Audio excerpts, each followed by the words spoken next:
กียรติทรงกลองขับขานตุ้มปัดตุ้มป้าขบวนเสือเขาแห่กันโดดเด่นเป็นตำนานคนอีสานสืบกันมาคนอีสานสืบต่อกัน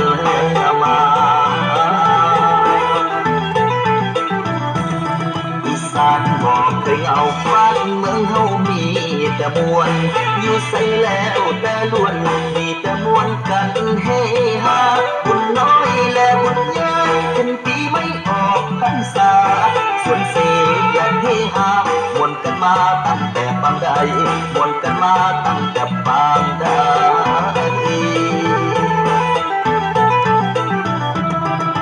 ของและของเก่าอีสานเฮาบอกเคยลืมต่อเติมและเสริมเติมบอกเคยลืมจำใส่ใจพันผูกและผูกพักมาแต่ครั้งปู่ย่าตายายกี่กับกี่การผ่านไปบอกเงินหายจากคนอีสานบอกเงินหายจากคนเมืองอีสา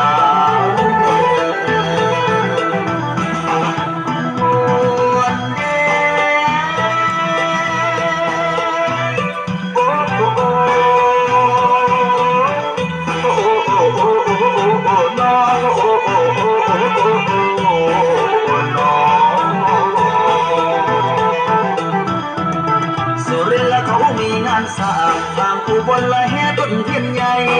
จะโซงานบุญบังไฟอีกงานไม่ละทางเมืองขอนแก่น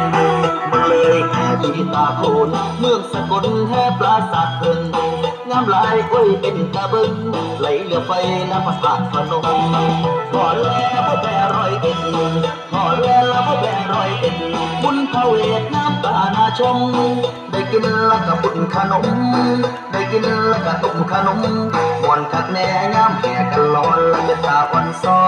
นเด้เมืองอีสาน